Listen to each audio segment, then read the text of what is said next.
Hello and welcome in. Please do not leave your luggage unattended on the station.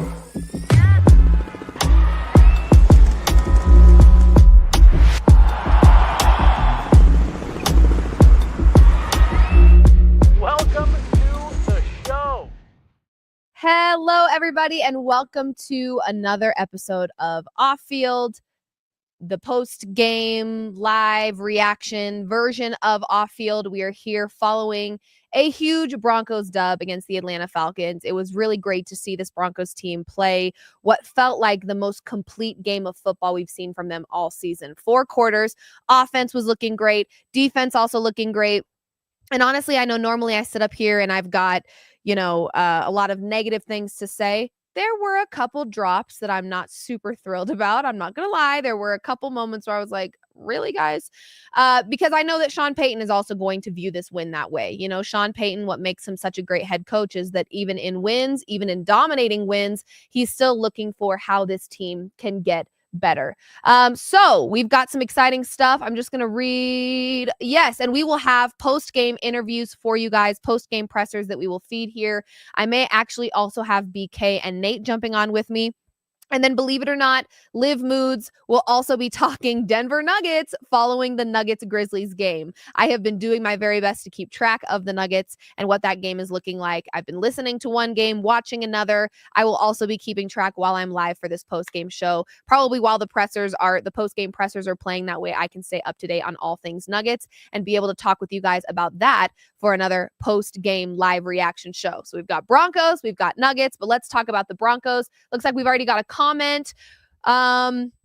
Any given Sunday had it right. Sports is so weird. It is so weird. And right now, the only thing I'm worried about is, can the Buffalo Bills beat the Kansas City Chiefs? I'm sick of the Chiefs winning every weekend. I'm just sick of it. I would love to see Josh Allen and company take care of business there. But yes, every Sunday is a weird Sunday because we know in the world of football, anything can happen. And in this game, the Broncos were a slight favorite in this one. It was a virtual pick 'em. I think they were the favorite by 1.5. And so what we were all hoping for was that the Broncos continued to build off of what we've seen from them this season, despite losing back-to-back games against some tough opponents in the Baltimore Ravens and the Kansas City Chiefs. We still saw some positive things in those games, maybe not so much against the Ravens. That one felt pretty tough. But against the Chiefs, they played better football to me. They really did. And I know it's crazy to say that because we lost, but I felt very proud of the Broncos last week. And I was hoping, they kind of get slapped in the mouth a little bit by a good team, a division rival, and hopefully they can bounce back in a pretty convincing way. And that's exactly what they did. Our defense held this Atlanta Falcons team to 0 touchdowns. I believe Kirk Cousins was under 200 passing yards. I don't want to misspeak on that. Yeah, he ended with 173. And then we also saw Michael Penix in there. All right. 2 of 4 in terms of completions and attempts and 24 yards. So combine those two. I'm not really great at math. I think it's still under 200 yards, I believe. So really great spot for this Broncos defense to kind of, solidify that they are one of the best defenses in the league. There was also a interception, which was a really, really fun thing to see from, believe it was Cody Barton. Was it Cody Barton with the interception? I think it was, if I'm not mistaken. Let me just check to make sure I'm not lying to your face, because if I am, was it Cody Barton? Yeah, it was. I was right. I was watching. Don't worry, guys. Cody Barton with a big play. So our defense, again, proving that they're one of the best. They looked great all around, in my opinion. But let's spend a little bit more time talking about the offense, because really, to me, that has been the unit with this Broncos team that feels the most inconsistent and doesn't fully have me on board just yet.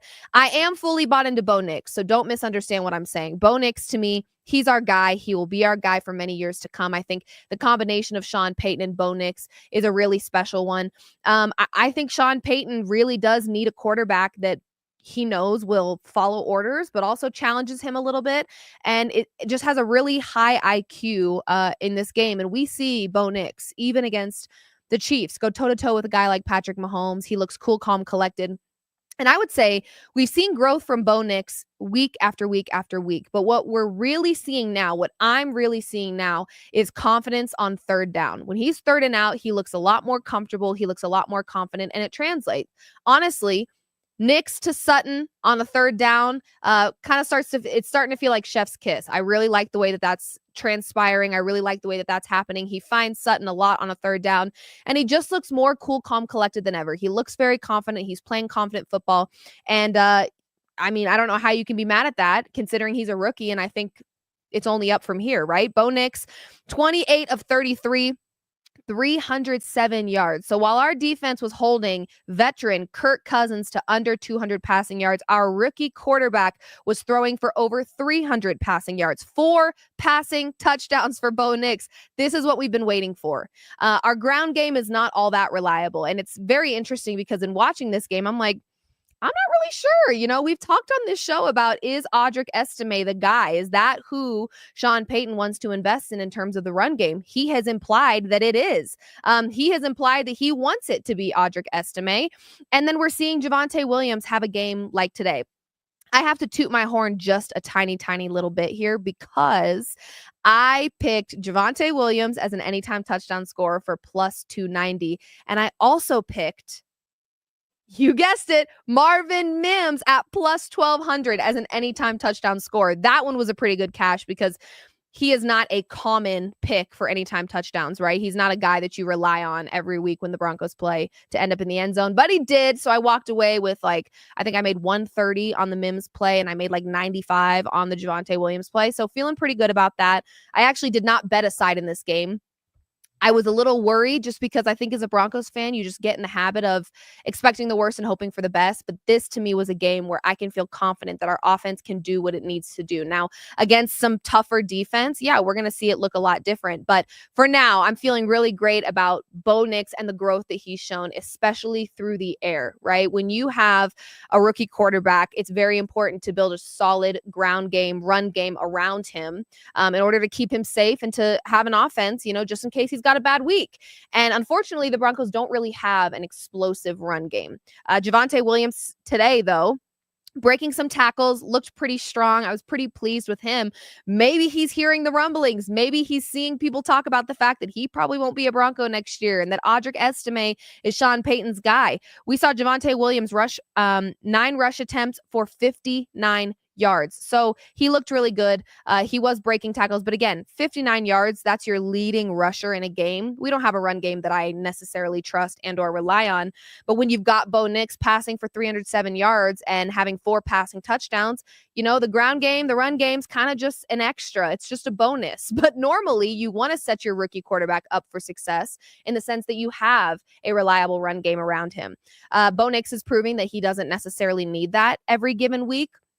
Through the air and in the pocket, he's looking more comfortable and confident, and I'm fully bought into Bo Nix. I love Bo Nix. I think he's fantastic, and I think it was natural for Broncos fans early to have the expectation of, all right, Sean, what do you have for us, right? I mean, we've been with Sean Payton now, and we had a really rough year last year. It was really tough. And, the expectation is, okay, Sean, you kind of handpicked this team. This is your group now. So what are we going to see? And honestly, Bo Nix was showing promise very early. And of course, it came with ebbs and flows. He is a rookie after all.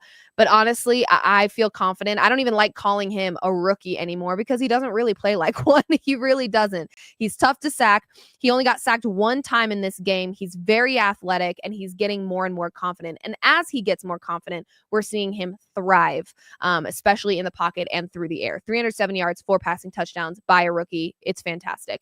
We finally have a QB. I know. Isn't it so fabulous, Willie? We really do finally have a quarterback that can make big plays. I want to talk about something that I noticed in this game. And we're honestly seeing this translate whenever this Broncos team is able to get a win. When Bo Nix is sharing the love, right? When he's finding different receivers, it really does translate in a very positive way for this Broncos team. Sutton had some looks in this one. Vele with some big plays in this one. And I got to give a shout out here. LJ Humphrey, okay?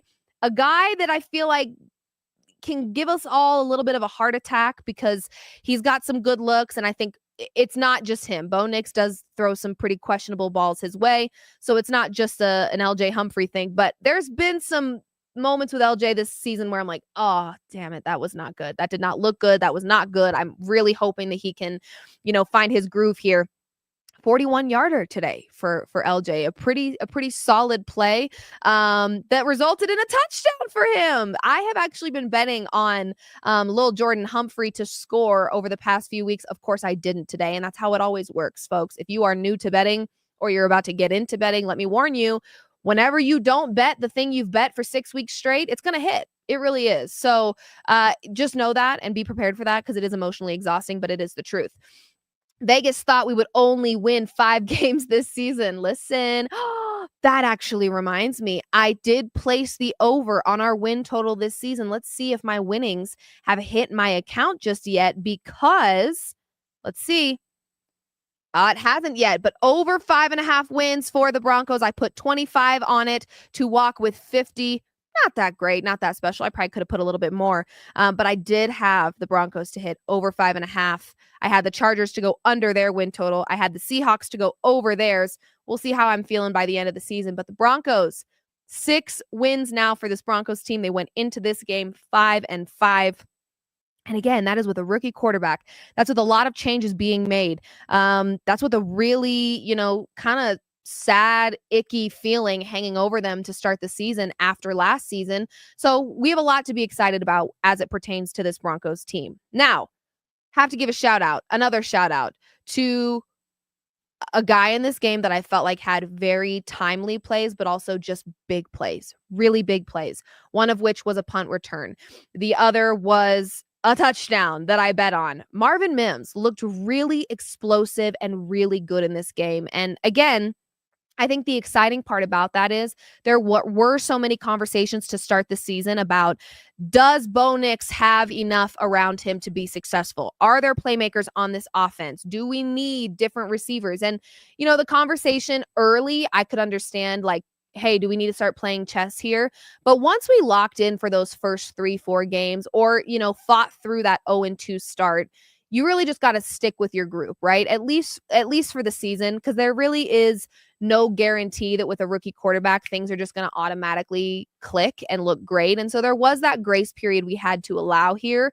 But we really do have, I think, because of Bo Nix and his talent and his skill set and his athleticism, I feel pretty confident in the receivers that we've got on this team. I think that every week we're seeing a new guy get involved, which is going to make it tough for these opposing defenses to know who to cover. Who's your priority? Normally I would say it's Cortland Sutton, but in this game, 78 yards. I'm not saying that's bad on 7 receptions, but you've got an LJ Humphreys with a 41-yarder that results in a touchdown. You really don't know who to cover when you've got Bo Nix spreading the love and kind of using everybody. And honestly, when we see him do that, we see a lot of success translate for this Broncos team. So I love seeing that. And again, I think we're just going to see even more of that as we watch Bo Nix get more comfortable in his role and play more confident football.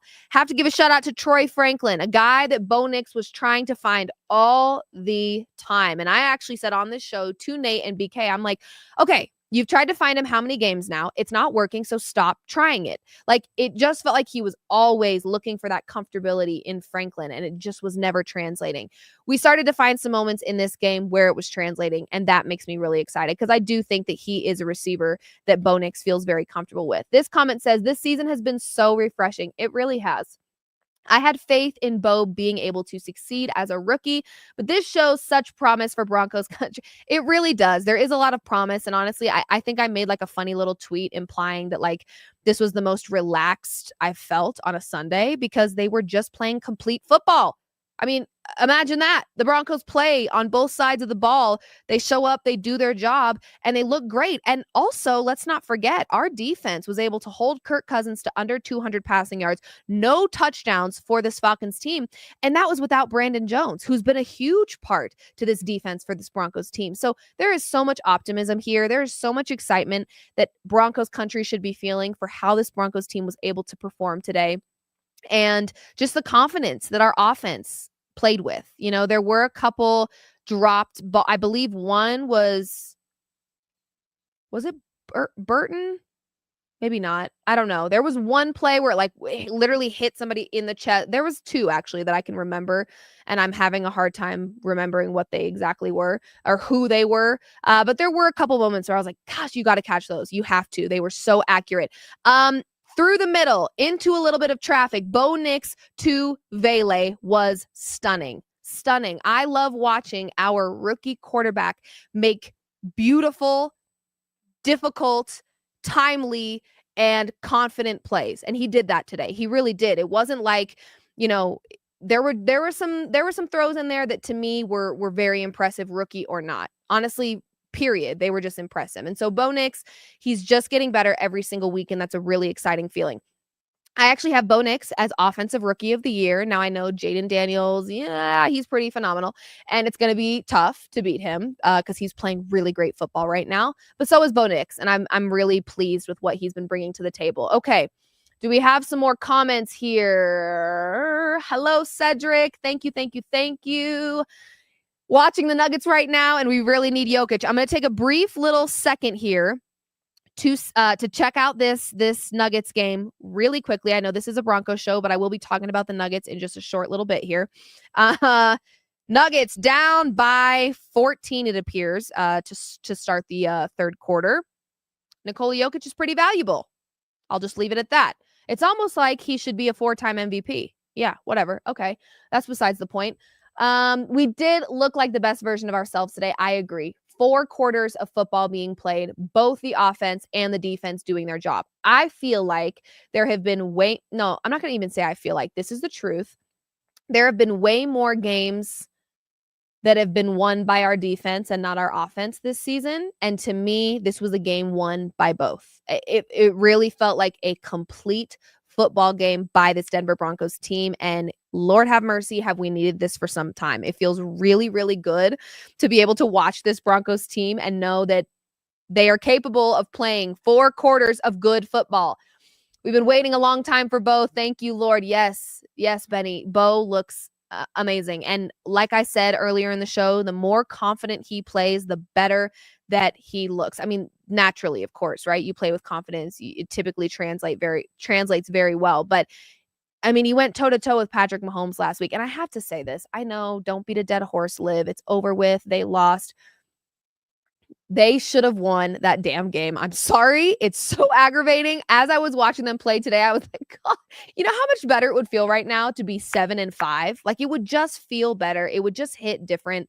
Unfortunately, not the case. We did not win against the Chiefs. Shoulda, coulda, woulda, right? If we would have done a few things differently, it would have ended differently. But I don't care. I'm still going to be salty about it because that should have been a win. And I'm super, super upset that it wasn't. So anyway, we'll move on. I won't spend too much time talking about that. I do know that we will have BK and potential. I know for sure we'll have Nate hopping on, I believe, maybe BK, and we'll have some post-game pressers available to us here soon. I'm not entirely sure when those are going to come in, but basically as soon as we get them, you will have access to them. So make sure you're tuning in to this show right here because you'll be able to hear from Sean Payton, probably Bo Nix, and maybe a couple other guys, and we'll get to all of that on this show. We really pride ourselves over here at Guerrilla Sports on not only providing you with the hot takes and the opinions and the analysis, but also just giving you an inside look at the things that, being a credentialed media member, we have access to firsthand. What does Sean Payton think about this win? And as soon as we get it, we have a very fast system over here where we can get it directly to you right here on this live show. So make sure you're subscribed and following all things Guerrilla Sports because we do this after just about every Avs game, Nuggets game, Broncos game. I mean, we've got you covered on all things sports as it pertains to Denver. And of course, with a lot of really exciting future things in the works to hopefully be able to cover, as many teams as humanly possible. We may not be able to be in every locker room because there's only so many of us over here, but we will be able to give you coverage on many, many, many sports, many, many, many teams. And we're going to keep grinding it out over here. So thank you guys so much for tuning in.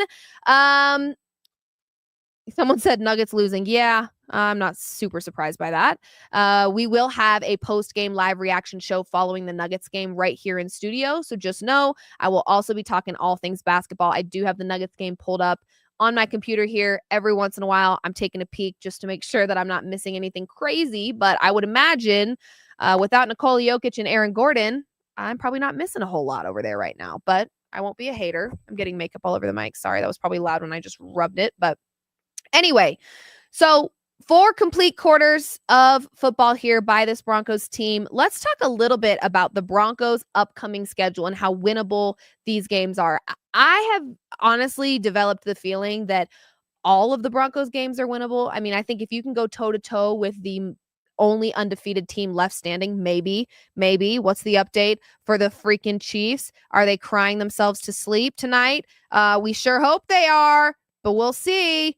Oh God, this team, I just can't fucking stand them. Anybody else? I just can't fucking stand them.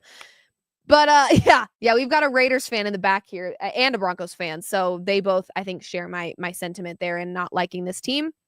But okay. So we've got, oh wait, did Josh Allen score? And Josh Allen scored? If he did, I have a parlay for Bills -2.5 and Josh Allen anytime touchdown. So that would be really freaking great if he did. I would really love it if he did. So, let's see. He did, right? No, that's passing. He did. He scored. Okay. Josh Allen ran it in. Love that for me. Now I just need the Bills to cover a 2.5 point spread. Ooh, fingers crossed. Give me updates in the comment section because I'm going to start talking Broncos. I'm going to get rid of this Bills game. And if something crazy happens, please let me know so I can freak out with you. It's always fun to freak out with an audience. But let's get back to the Broncos schedule, shall we? Okay. Next game, next weekend. Alrighty. We will see the Raiders again. And I know I've got a Raiders fan back there, but I don't care. The truth of the matter is the Raiders are kind of a hot damn mess. And honestly, I'm seeing a lot of conspiracy theories roam in the Twitter world about Shedeur Sanders tweeting every time the Raiders play or lose. He's tweeting, "Thank you, God." Okay. Now, could he just be saying thank you, God, conveniently timed after Raiders games? Sure. But that does seem a little suspicious to me. We know Tom Brady's getting involved over there. Tom Brady, Shedeur Sanders have a very great relationship, So I don't know if the Raiders are really all that concerned about winning football games this season. I think they're in a rebuild mindset here. I think that their sights are set on the future, not really the present. So I do think even if they bring their best game, the Broncos are in a pretty good spot to compete against a division rival in the Raiders. So I'm going to give them a W there. Broncos. Did they or did they not look like trash today? I think that they did. Pretty sure they played the Saints and got absolutely demolished 35-14. And the Saints, kind of a hot mess as well. So I feel and let's not forget the Broncos whooped on the Saints like it was their job. So feeling pretty confident in the fact that this Browns game will end well. I actually will not be available to film a post-game live after that game. I will be at that game, so I will try my best to deliver some social content for you guys, some fun, lighthearted videos, but I am thinking that the Broncos can get a dub on a Monday night against the Browns, okay? So we've got that game. We've also got the Colts coming up. Now, the Colts gave the Jets, I believe, a run for their money today. Not saying much. The Broncos beat the Jets 10-9. However, that was without Devontae Adams. They do look a little bit different, but clearly not that much different. I got a notification actually driving here that Aaron Rodgers was confused by play call. For the love of God, Rodgers, just say you lost and move the F on, okay? The excuses and I am so over this man refusing to take any accountability. Like, guess what, Rodgers? You're just on a team that flopped. It is what it is. This actually might be God's way of telling you to just pack it up and retire. Go live in your darkness retreat for the rest of your life. I don't know what to tell you, but I get sick of seeing it's always Rodgers says. Can Rodgers just shut it? Can I get a notification that says Rodgers lost and mouth was shut? I mean, my God, that would probably be my favorite notification in the world to get. I'm never going to get that. Rodgers confused by the play call. Don't care. He lost to the Colts. My point in that, what happened? Did the Chiefs just score? Wow! He threw a pick. Oh, baby. Oh, baby. Yeah, baby. Yeah, baby. Liv Moods, from a betting perspective today, on fire, okay? On fire. Let's actually talk really quick. Did the Chiefs just get their first L while I'm live on a broadcast? Did the Chiefs just get their first L? Give me a moment, chat. One moment, chat.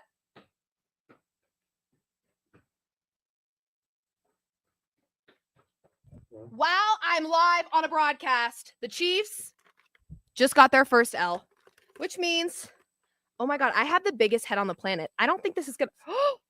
Oh! Okay. It's fantastic. We just witnessed the Chiefs getting their first L of the season on the same day that the Broncos got a W. Feels like a win to me. I think AFC West fans everywhere are feeling pretty excited about this. So this felt like an appropriate move to make here. We'll keep this on for a few minutes. Final score, 30-21 Buffalo Bills. The Chiefs are officially 9-1. What does that mean? Well, that means that they're not as good as we thought they were, folks. It actually doesn't mean that because the Bills are just a really great football team, and I do acknowledge that. However, feels really good. Any other Chiefs lose. Don't you love it, Crumble? Don't you love it, Crumble Cookies? I just love it, Crumble Cookies. Bo Nix can have your kids. Wow. Okay, wow. So if you're just now tuning in, I put this helmet on because the Chiefs just took an L, their first L of the season. And as a Broncos fan, I revel in their misery. Sorry, what can I say? I think a lot of people do, though, to be honest. I think a Chiefs loss today is a win for all 31 other teams in the NFL. Am I right or am I wrong? I think I'm right. Okay, let's get this off my head. Oh my gosh, those are suffocating. Oh my gosh. Okay, let me fix my hair. Oh my gosh. Also, Nate Jackson, I might have gotten a little bit of makeup in your helmet there, but that's all right. That's all right. Okay, cool. Just had to celebrate with you guys, so thank you for that. I also cashed on a parlay, which is a really great feeling as well. Josh Allen, anytime touchdown, and Bills -2.5. They won by 9. Shout out Buffalo Bills.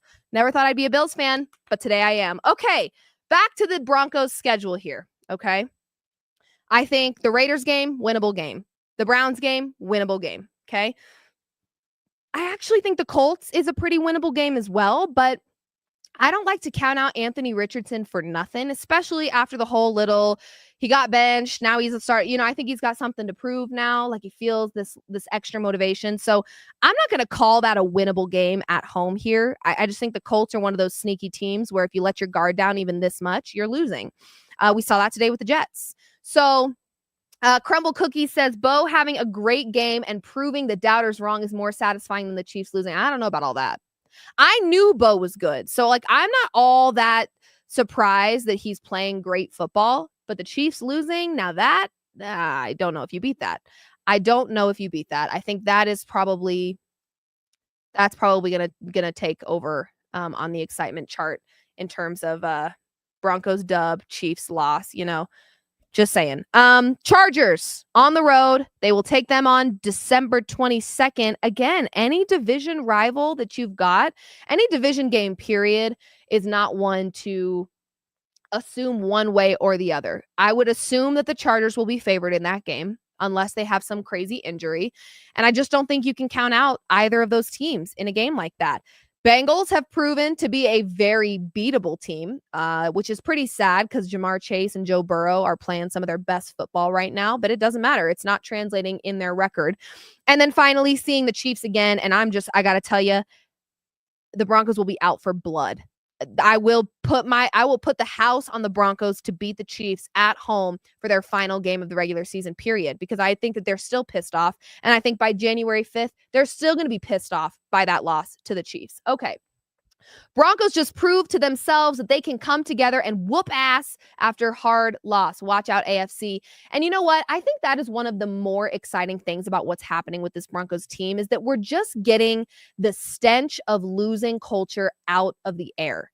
That doesn't mean we're going to win every game. That doesn't mean this is a perfect football team. That doesn't mean that this is the best offense in the league or the best defense in the league, although it might be from a defense perspective.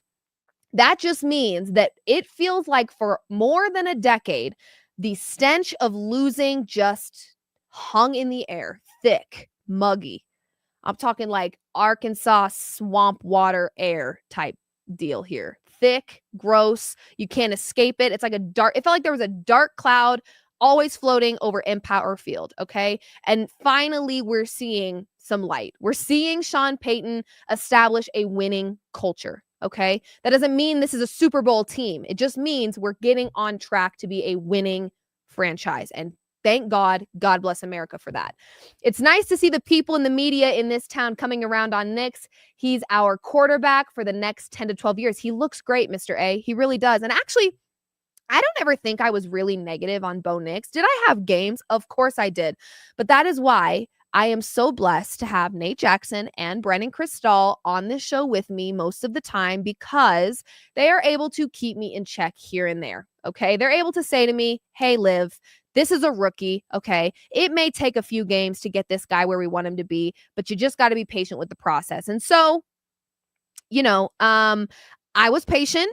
I gave him the time that he rightfully deserved, and he is proving why he is the starting quarterback for the Denver Broncos. Rookie or not, it does not matter. He looks really stinking great. So it's been really fun to watch him thrive and do his thing. And every week he's getting a little bit better because he's playing more confident. And I think he knows he's got the team support surrounding him. And that's another really important thing to have when you're a young rookie in this locker room, right? And you're walking into a locker room, into a franchise, onto a team that's used to losing. So their expectations aren't really high. So when you see Bo Nix delivering the way that he has and playing such confident, great football, he himself, Bo Nix himself, finally connecting with his receivers and playing confident football is turning this culture around. I mean, the overall, I think, pain that Broncos country has felt for some time has been surrounded by the fact that we don't have a quarterback. We just don't have a quarterback we can trust on any given Sunday. And Bo Nix is changing that as a rookie, which makes it that much more exciting because he's only going to get better. He's only going to get better. He is insanely smart. He's very athletic, and he keeps this calm, cool demeanor about him at all times. And it's very exciting to watch him grow before our very eyes, but also exceed expectations very early on in his career. It's a really cool feeling, and I'm really, really excited. I'm sure there's another person that's feeling pretty excited, but we know from this man, we will hear some critiques still. We will have him interrupting reporters, and I'm sure, he's not going to smile a whole lot in this one. But let's check out what head coach Sean Payton has to say about this big win against the Atlanta Falcons at home. Just a few comments. Obviously, good hard-fought game, good win. Thought we had a real good week of preparation. That's the thing that I was really most proud of and excited about is, the response, obviously, coming off a tough loss. I thought we had a real good week. We felt like there were a few keys to winning this game. Our defense did a really good job. These guys rushed the ball very well. They've been averaging, I think, 140 yards a game, and it becomes more difficult when you're in one of those games. I thought that was important, and then certainly the takeaways, and we had a lot more explosives. There were just a number of things that we're going to like when we watch the tape, and then certainly there'll be some things that we'll need to clean up. But most importantly is coming back after after last week's loss.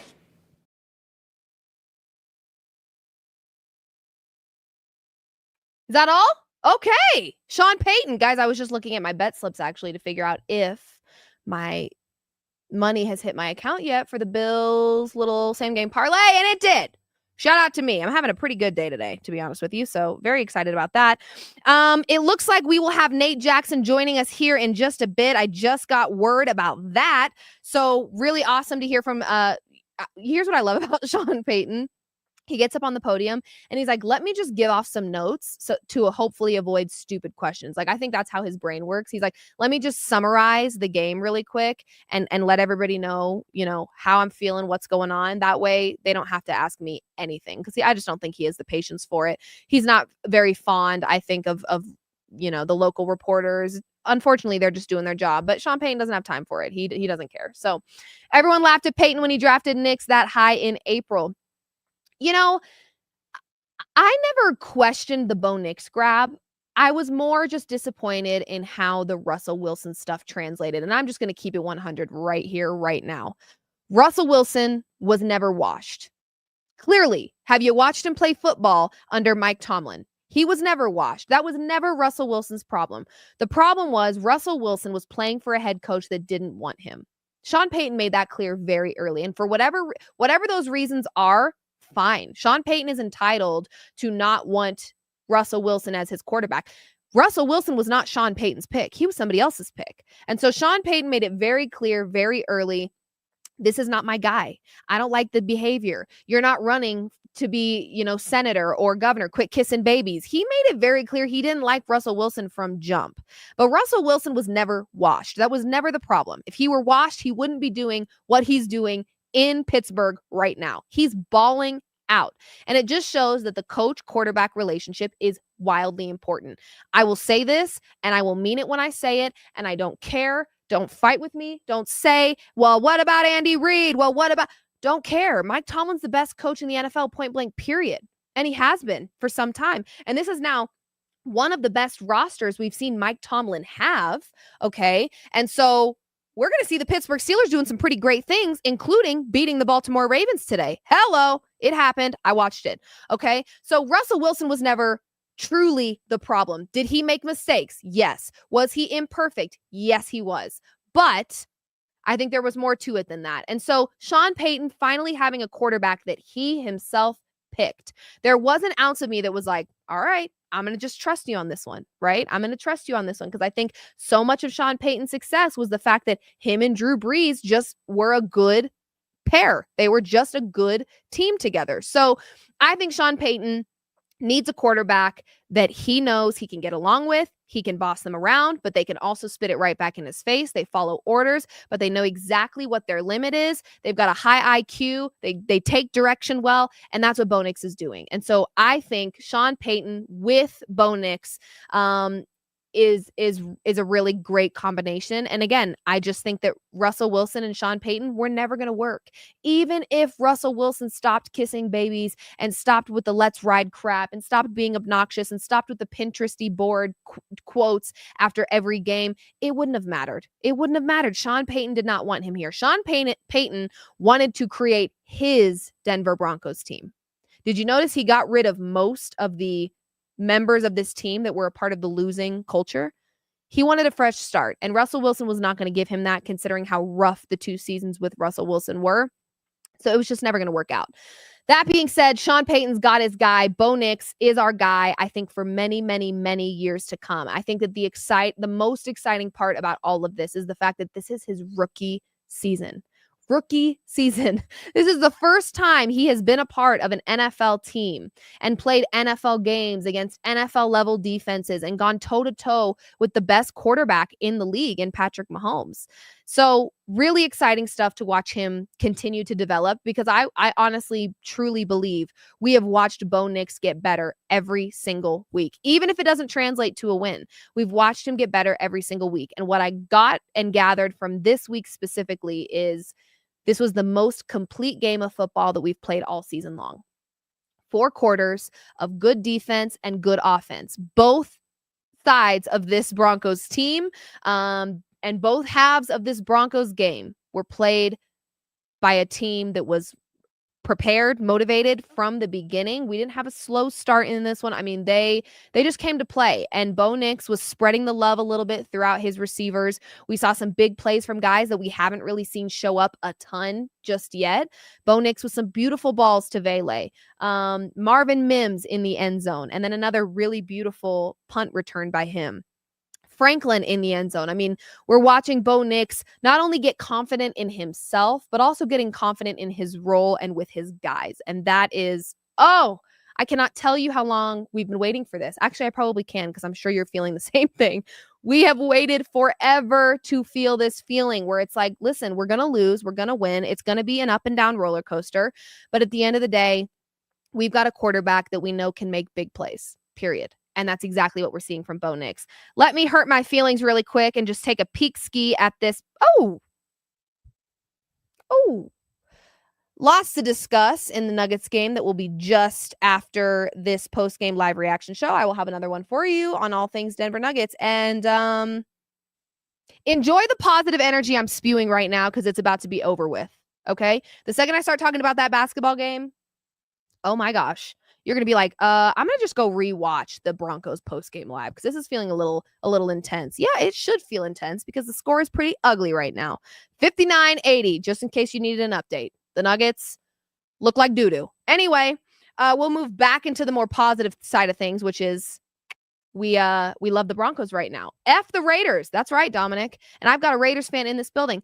Time again, I come on a Sunday and this Raiders fan is still in here and I don't understand it. I'm not sure what's going on here. He is a really nice person, so maybe that's what it is. We're looking past the fact that he has poor judgment in sports teams, and he's just a good person. So we're going to give him some slack here, folks. But yes, I'm with you, Dominic. F the Raiders, of course, and F the Chiefs and F the Chargers. I actually, as a Broncos fan, don't yell, don't scream, don't get upset with me. I don't really hate the Chargers. I really don't. I know that they're in our division and they should be considered a rival because they're a division opponent. I don't really hate the Chargers. I don't like the Raiders. I don't like the Chiefs. I want to beat the Chargers, but I don't really hate them. So, yeah, F all of them. If you're in the AFC West and you're not the Broncos, we don't really like you. We don't have time for you. But that's besides the point. So, going back to this Broncos schedule, I believe we should have, let me just check my phone real fast. We should have Nate here soon.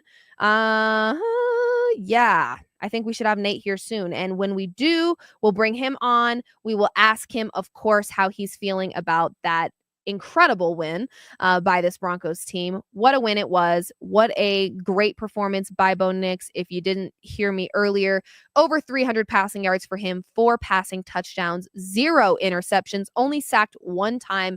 I mean, he's athletic. What can we say? He's a freaking athlete. And that's something that you want in your quarterback. And we have that in our quarterback. And it's a really great feeling. Let's see what's going on. What's Dominic saying? Oh, what's going on? Oh, party foul. Put a quarter in the swear jar, Dominic. 2 quarters. Make that 2 quarters in the swear jar, Dominic. What is your problem? So, great game. I would imagine that Nate and BK are probably expecting me to be Miss Negative Nancy on this fine Sunday because I usually am. I have so many negative things to say and critiques and comments and concerns. But Nate, I'm nothing but a positive woman over here. Woo! Oh, I think you're muted.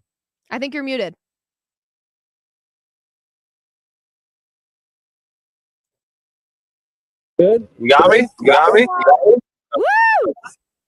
Hey, Nate, Cool. I have a surprise for you. You want to see what I did earlier when I found out the Chiefs lost? Tell me. Oh, I'm not going to tell you. I'm going to show you. Yeah. Look at that. Wow. That fits pretty good. Yeah, it does. Wow. You know what? You look pretty good in that helmet. You should strap it up. I don't know how to do all that. Yeah, Oh. just put those in the that'll make it tighter. And then you get you a mouthpiece, and that's all you're going to need. Then you can go hit somebody. I cannot believe you guys play football in this heavy piece of equipment. Oh, yeah. And you get used to it then. And you just you don't even feel it anymore. Me, I would never be used to that. But anyway, Nate, I am feeling very positive about this game. Normally, I've got critiques. You know me. I just like to – I'm like Sean Payton. Even in a win, I'm like, we got to tighten some things up. But to me, and just tell me if you agree, this is the most complete game of football we have seen played by the Denver Broncos. Do you agree?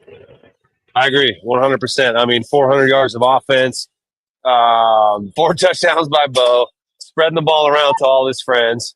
Javonte Williams, who we didn't think was going to be involved, and took over and is the lead back again, apparently. Audrey Guestimate didn't really get any action. Cool, that's fine. Make the rookie earn it and give Javonte another chance. And so, obviously, I like that he believes in his guys. And when they're down, he doesn't abandon them. He puts them back in to try the same thing. Alex Forsythe, still in on field goal in PAT, and no blocks today. And they really responded well to the Chiefs. Defense played crazy. This Atlanta Falcons team, you remember we were talking about how good their offense was, right? Didn't look that good today. They looked actually really bad. This Broncos defense held them, I think, to under 200 yards. The Broncos had 400 yards, doubled them up. Broncos were 4 for 4 in the red zone, scored every time they were there. Touchdowns, I mean. So, yeah, Sean Payton didn't have – sometimes after a win, he's still negative Nestor. And he wasn't. He was pretty – he didn't really have anything bad to say. Yeah, there really wasn't a ton of negative things to say. And I actually, before you hopped on, I spent a lot of time talking about how it's been really cool to see Bo Nix get more confident. But what's been even cooler is watching Bo Nix get more confident with his team as well. You know, he is finding different guys. He is spreading the love around. And I feel like when he does that, when he spreads it around, it translates to a win. I think that the fear by Broncos country of do we have playmakers? Do we have enough weapons for Bo Nix? Yeah. In this game, we have proved that they have plenty. They have plenty of guys to be used by Bo Nix. And as Bo gets more comfortable and confident, he's using those guys more, and it translates in a very, very great way. Yeah, I'm glad you brought up the playmakers idea, right? It was like, 3 or 4 weeks ago, it was, are we going to trade to get a playmaker in here? Well, I believe, and I think, you believe too, that maybe we have the playmakers here already, and we just have to unlock them, right? Like Marvin Mims, making plays out there today, looking really good. Mimsy, as Sean Payton called him. I bet on Marvin Mims at plus 1,200 to score a touchdown and cash. Wow, look at you. That's a big one. And look, those odds are going to go down in the weeks to follow because of it's going to continue to happen. This guy, they seem to have figured out how to get Marvin involved, and he's in the backfield, right? He's getting carries. Now, Jaleel McLaughlin's not happy about that. Jaleel was pissed. Those are Jaleel's carries. That's kind of his role, right? And it sucks for Jaleel, but it's football. You got to accept it. And Marvin Mims is making plays. Devon Vele continues to make plays. Cortland Sutton continues to catch the ball. Troy Franklin gets in the end zone. Nate Atkins gets in the end zone. Lil Jordan Humphreys gets in the end zone, continues to make plays after, a couple fumbles, and he did fumble again today. He got his own fumble back.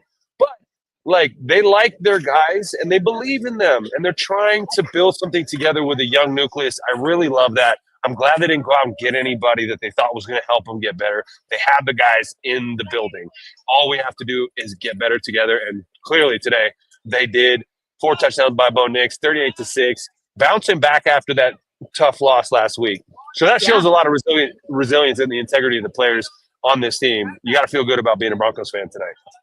Absolutely. I feel really great, super positive. I'm very excited.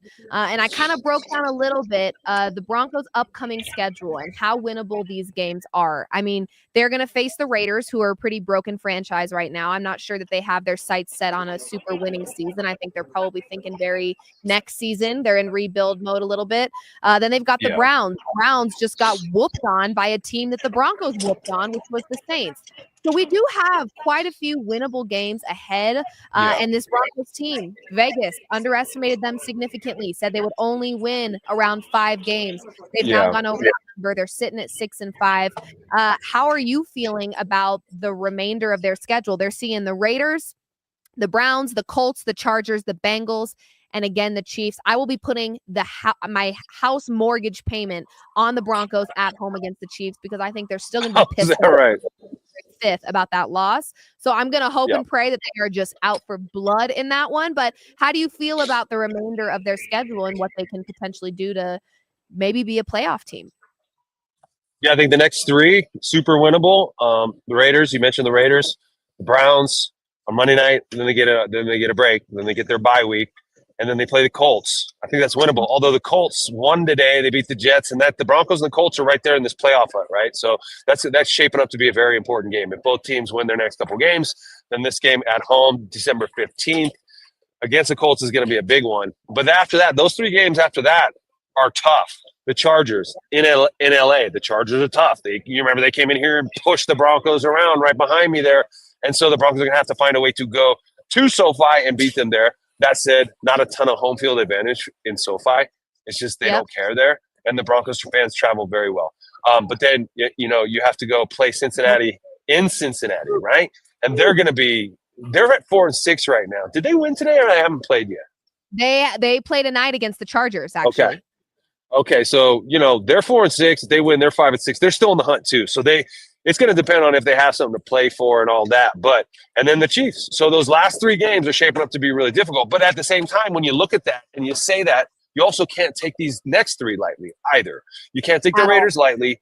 You can't take the Browns lightly. So one game at a time. And I think Sean Payton's very good at that. putting it in perspective, 1 week at a time, 1 day at a time, what we're trying to get accomplished. He's very seasoned in that regard. He coached for 16 years. He's seen every situation, every season, development, trajectory. He knows what to say to his team after a tough loss, after a tough win, after a big win, that kind of thing. So I think that, to see them come out today and play the way they did after that loss last week shows you all you need to know about who this team is and what they're trying to be. I think Sean Payton really dialed it in this week. I would say that this was his best coach game and maybe his best week he's had here, right? And so, relative to other weeks, Sean Payton killed it. And so props to Sean Payton and his whole team for showing up today. Absolutely. And I want to just spend a second talking about Bo Nix because he had some darts. I mean, the one I remember most vividly was like I'm just throwing my hair around. Most vividly was, I think, midfield-ish. I'm not sure what time or point in the game this was, but an absolute dart, a little bit into traffic, and found Vele. And it was was such a beautiful pass, and also Vele was there. It was just a beautiful play, period. But has Bo Nix solidified himself not as an offensive rookie that can be trusted, but just as a quarterback, period? In your opinion, has he solidified himself as a great and very competitive quarterback in this league? I think he's going to continue to improve, and we've seen that. But I think if you ask the guys in that locker room, the answer would be absolutely yes. He's our leader. We believe in him. He can make all the throws. A lot of times, Bo Nix played 61 starts in college. He made all the throws in the book. He threw for 45 touchdowns last year at Oregon.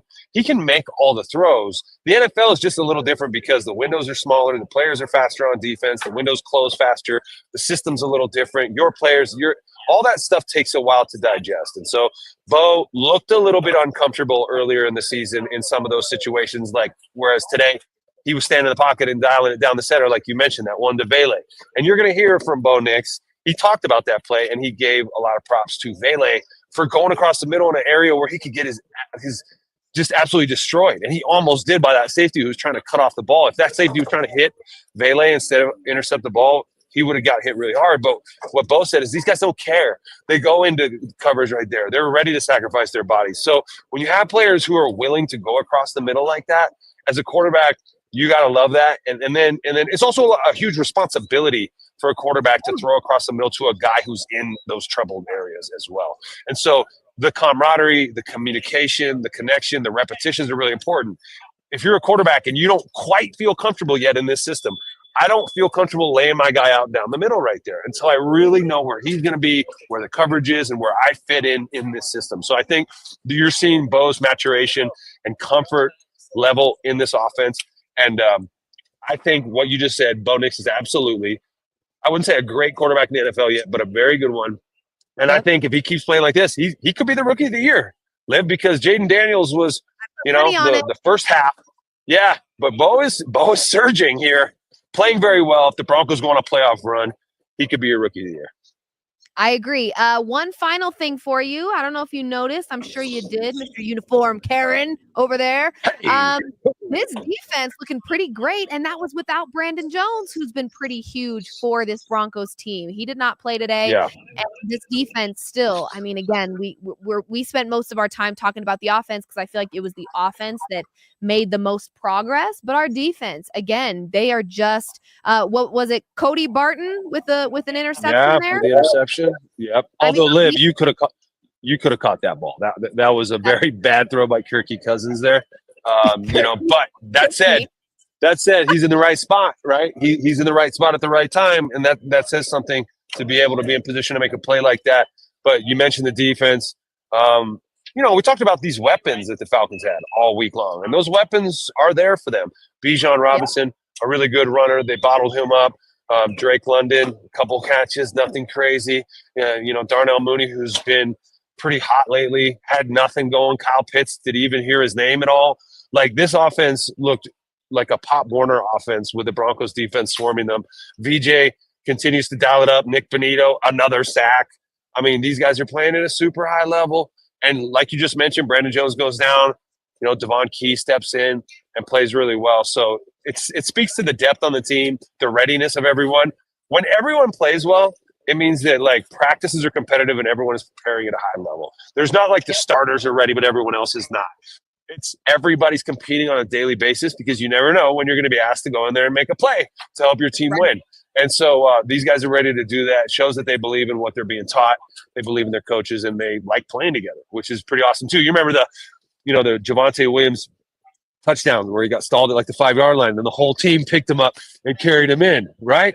That's just very indicative of baby, and like just went. I mean, it was like I literally think I was sitting there laughing, going, I don't think his feet are on the ground anymore. Like I actually don't even think he's moving at all. His team was just like, all right, we got you. Yeah, you made a good play, but we'll help you finish this one off. It was great. And again, to your point, shows a little bit of teamwork there. I know this is a very positive one, but before I let you go, one critique. If you had one critique to toss this Broncos team, because they are still getting better and better, but they're going to need to bring their best self against some of their, late season opponents. And if they want to make a playoff run, they're going to need to be better than they were last weekend. So one critique, if you saw one thing you were like, let's be a little better with that next week, what would it be? That's really tough. I know. I don't know if I saw one. Geez. I mean, there were a couple drop passes that were right to the receivers. I think maybe Mims. Was it Mims that dropped that one and then it got called into a fumble? But it was no, that was LJ. That was Humphrey. Yeah. LJ. Okay. So I would say like, I thought of that as you were saying that could be one, but it was a really bang play. They had to review it to see whether it was a catcher and a fumble or not. Because it was like he caught 1, 2, and then boom, he got hit right away. But I'll agree with you there. LJ's put the ball. If you count that fumble, he's had 3 fumbles in the last 4 games. The previous 2 were the opening drives of those last 2 games, and they ended up losing those games. And so, yeah, you got to put that ball away and hold on to it. Although that play in particular was a bang type of play, I don't really blame LJ for that. And actually, the fact that it was. It ended up being a complete pass and caught for the first down because they challenged it, right? So, but yes, you got to hold on to that football and protect it. I know that he's probably working really hard at practice to kind of do that, but he needs to continue to work on that. Absolutely. Well, Nate, thank you so much for being here. You will be live tomorrow for another episode of Off Field, breaking down on a more deep and intellectual level. We'll remove a little bit of the emotion. When I say that, I say remove myself because I usually bring the emotion here, but you'll be looking at it from a very, statistical and football brain with that football IQ of yours tomorrow at 11 a.m. Mountain Time for an episode of Off Field. But for now, I'll let you go, Nate. Thank you for being here. And get home safely. Go Broncos. Yeah, big win. Woo, see you, Liv. See ya. Bye-bye. Okay, you guys. So really exciting stuff. Obviously, talking to Nate is always a fun thing because he is a former player. And, it's always exciting to get the perspective of football players. I would like to think that I'm a football player as much as I watch the sport, but I'm just not. Okay, if I went out there right now, I'd walk away. I actually wouldn't walk away. I'd be rolled away on something because I'm sure I'd be broken in many places and it just wouldn't be great. So it's always good to hear a fresh perspective from Nate Jackson, former player, former Bronco, who can kind of give us the ins and outs, and also uniform guy. He's a uniform guy. He gets to be the Karen on the sidelines. I'm sure he loves it. It's a perfect job for him. But we've got quite a few of you in here. Let's look at some comments. What's going on here? What do we have? Good win for the Broncos. Good game from Bo Nix. Of course, he looked really, really great. We had Dominic in the chat saying some curse words. Quarters in the swear jar for you, Dominic, but that's all right. I say a few choice words myself here and there, so can't be mad at you. Yeah, let's see what else we got. Okay. Fantastic. So yeah, we've got some, let's see if we've maybe got some more stuff flowing in here. Oh, I'm scared. Do I look at the Nuggets score? Or do I say no, thank you? Ooh, I don't think I want to do it.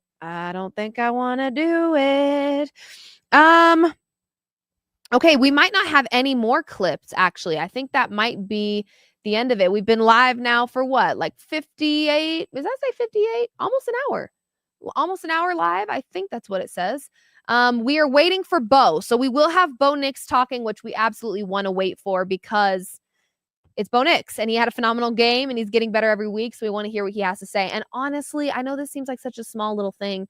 He, post-game, win or lose, just speaks so well about what is expected of him. He answers these questions so gracefully, but also gives you enough information to know that like he really cares and he's really, really committed to this. And, he's not only prioritizing his stat line and his box score and things that he wants to work on individually, but also just how to get this team on the same page. And so he had a really big job. Bo Nix had a really big job on his hands in terms of walking into a very losing culture and not only establishing himself as a force to be reckoned with in the league period, but also gaining the respect as a young rookie of the rest of his teammates. And so he had a really tough job. And also, I can't imagine it's easy to play for Sean Payton. Sean Payton is very particular about what he wants and how he wants it done. And so Bo Nix has done an exceptional job at walking into, I would argue, a really, really tough job. With a lot of pressure, especially from Broncos country, because we're sick of losing and we were just over that crap. So to see him step into his role and do so in just such a phenomenal way has been a real treat. So, of course, hearing from him is always very important as Broncos fans because it's good to hear from the guy that I think we're probably going to be hearing from for many years to come. I think Bo Nix in his rookie season is solidifying that he is the Broncos quarterback. He's not going anywhere, okay? Normally, in other years, it's like, all right, here comes the carousel of quarterbacks because this guy's not working. This guy's not going to work. Our backups, we can't trust them. And you have to remember, too, Stidham and Zach Wilson still do exist as backups for this team. I would probably put Zach Wilson above Jarrett Stidham at this point in time. But Zach Wilson, also very athletic. And I think he's the type of guy that, with our offense kind of clicking and gelling and our defense being as strong as it is, if God forbid it needs to happen, I certainly hope not. But if it did need to happen, Zach Wilson is a guy that has enough athleticism, in my opinion, that he could do some great things as well. But Bo Nix is making it very clear he's not going anywhere. This is his team. His team, I think, respects him in that way. I think he respects his team in that way. And I don't think, honestly, anyone at this point, there's times where I'm watching Bo Nix and I forget he's a rookie. He has shown so many different exciting signs of, being really great for this team that I've honestly forgotten it's his first year in the NFL. Liv, why are you not wearing Broncos colors, by the way? Because I'm also going to be talking about the Denver Nuggets here in probably like 30 minutes. So I was like, let me just play the neutral game here because, I just felt like it was going to be tough. So I am wearing neutrals because the Nuggets also are playing. And just to hurt my feelings just for a quick moment here. 5:45 left in the game. Nuggets only trailing by, let me do the math, 16. And at one point it was over 20, I think. So, okay. Here's what I said. Really quick intermission on the football talk real fast because I got to make this one little mention. I am doing no such thing. Shut your mouth. Hey, Section 105 Media Network. That is not what this is, okay? Don't you dare slander me like that in the chat. That's crazy work. Absolutely not. Oh my gosh. I need a change of shirt now. I will be damned if somebody thinks I am sitting on this program wearing Raiders colors. Oh my gosh. Anyway, I'm sickened out, but let's really quickly, I'm going to take a brief second here to say this about this Nuggets game. I have not checked the box score, and I'm not going to just yet. But if Jamal Murray had a bad performance, just know this mic might catch fire when I start talking about the Nuggets. So I would encourage you very strongly, if the Nuggets lose this game, and I happen to check Jamal's box score after this live and find out that he did not play well, just so you know, you might want to hit the notification button and fire those suckers up because I will be going absolutely ballistic into this microphone from this very chair. Matter of fact, the studio might catch fire. That's how hot I'm going to be about this. So just know we're talking all things Denver Nuggets after this, and I'm really not holding back. Okay. So just know that. And if you've been on my show before, you've tuned in, you've seen, thank you so much. I will be damned. I am telling you, if you think for 1 second I'm wearing Raiders stuff, we're changing that. We're changing that crap because that is not happening here. Oh, no. No. What Raiders colors? I don't see any Raiders colors. Matter of fact, I see a whole lot of orange, baby. Oh, there's a little bit of gray, right? Oh. All right. You saw nothing. Move on. You saw nothing. There was no gray. There's no gray, black, silver, whatever. None of it. All right. Broncos only around here. I think we're still waiting on Bo Nix. I'm not sure if we're going to have that just yet. And we may want to get out of here soon-ish so that I can, again, jump right head first into all things basketball. Because let me tell you something. That's just what I do. If you need me 2 places at once, I'll do my best. Can't be 2 places at once, but can definitely split my brain, split my attention, and make sure we're delivering you guys the content for all of your favorite teams. And the Nuggets are probably one of them. Right now, it appears maybe down by 13. Bo? Okay, we don't have Bo Nix's clip for this show, but we will have, I believe, the clips available for social media. So make sure you're tuning into all things Guerrilla Sports because that's where we're giving you guys that first look at all things post-game pressers as well as locker room conversations, all the things. We've got them for you. So just make sure you're tuning into all things Guerrilla Sports. We'll take a look at some of the comments here before we get out of here. Some of you guys are in the comment section right now talking basketball. Please hold on to that because I will be going straight from this live to the next live, and I will be talking all things Denver Nuggets. So please bring all of those comments and frustrations and hot takes to the next show that will be with me talking all things Denver Nuggets. So, yes, Daniel, I see your comments. Bring them to the next show. We will be talking all things Denver Nuggets right after this program, this post-game live reaction. We just wanted to make sure we gave the Broncos their proper live show here. We've got we've got about 2,300 people live right now hanging out with me, talking all things, and I just love it. We actually already have Bo Nix's clip up on our social media, just a 1-minute clip of some of the things he had to say, but you can head over to our YouTube right now. Oh, do we have it? Okay, we actually have Bo Nix. You don't have to go anywhere. We're going to make it real easy and convenient for you. We've got Bo Nix's post-game presser here. Let's take a look. Is it the full post-game presser? All right, 8 minutes of Bo Nix after that awesome performance, an awesome win by the Denver Broncos. Let's figure out what Bo Nix has to say about that Falcons Broncos. Big afternoon. Just, I guess, how much fun was it to get in a rhythm offensively and stay there most of the game? Yeah, those games are a lot of fun. They're, what you work for. They're why you play the game, for experiences like that.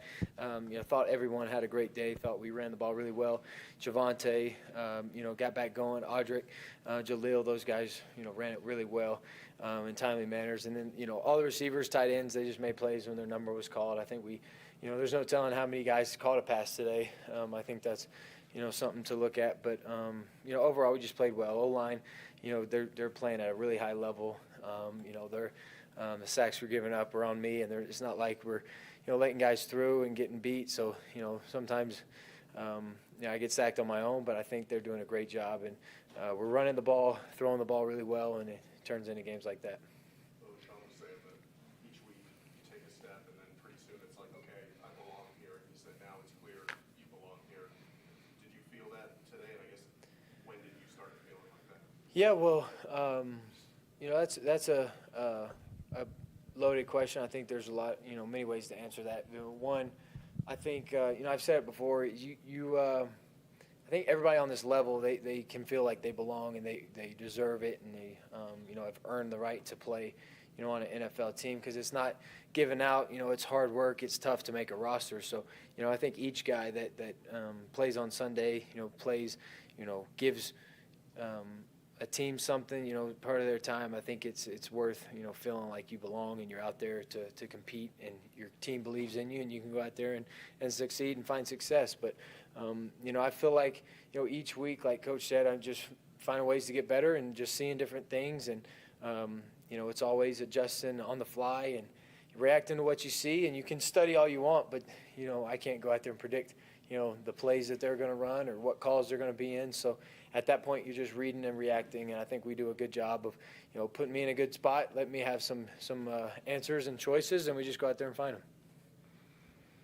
Hey, Bo, I know you got 4 touchdown throws today, but I want to talk to you about Javonte's run.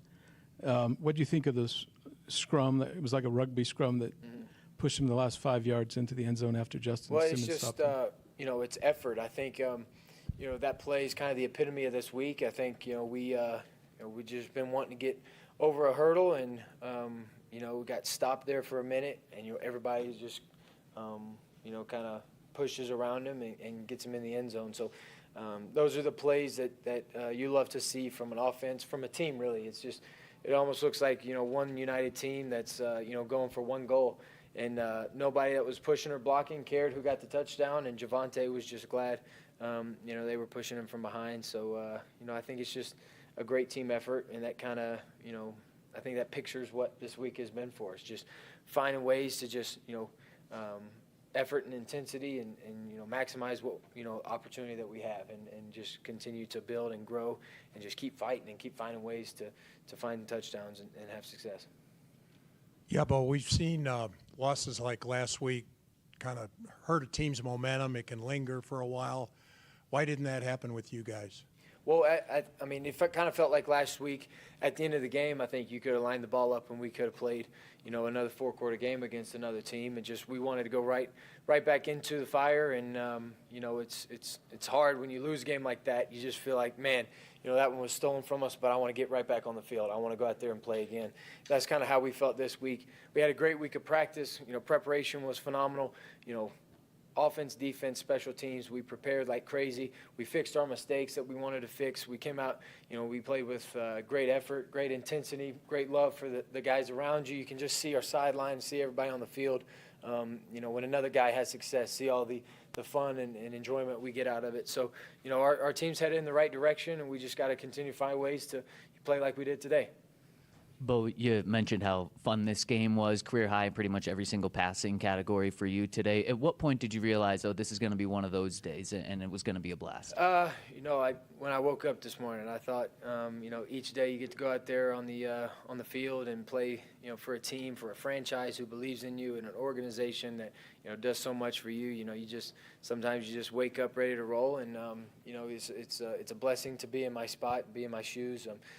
Each day is a new opportunity, a new time to go out there and play in front of a home crowd that, showed up today. It was a lot of fun.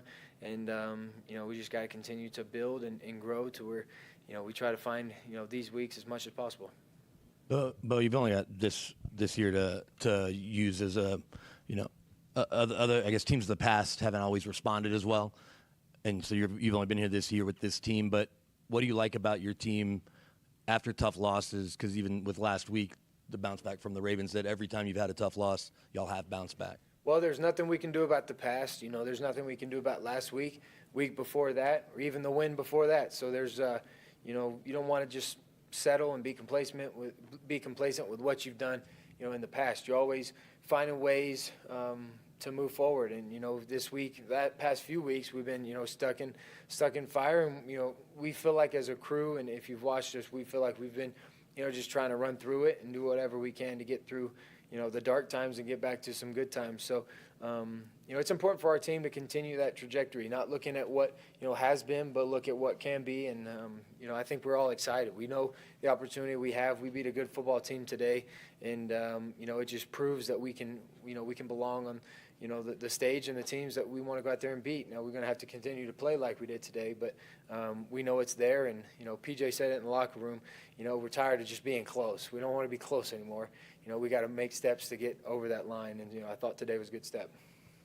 Bo, you were able to really zip some passes in the middle of the field. And I am curious if that's a more confident throw for you now than maybe at the beginning of the year. It feels like it gets the offense and your flow going better when you can hit those type of passes. Yeah, so, we got some shell and some, two deep safety looks today, which opens the middle of the field.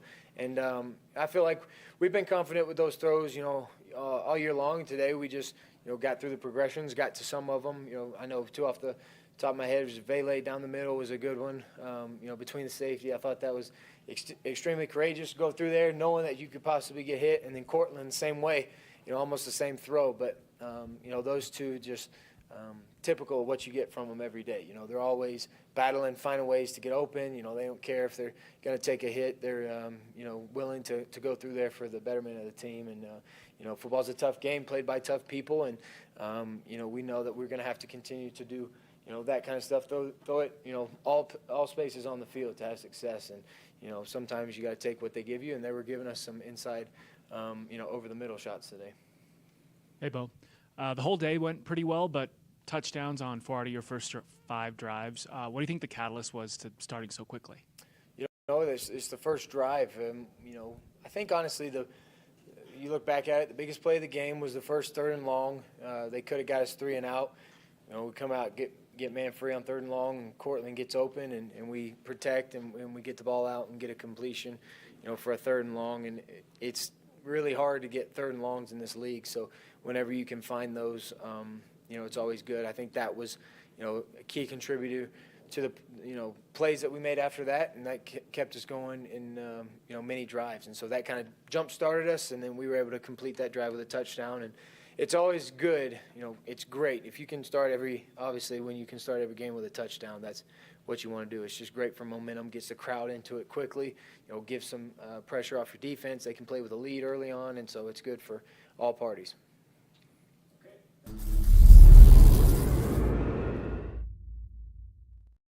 Shout out Bo Nix. Honestly, love him.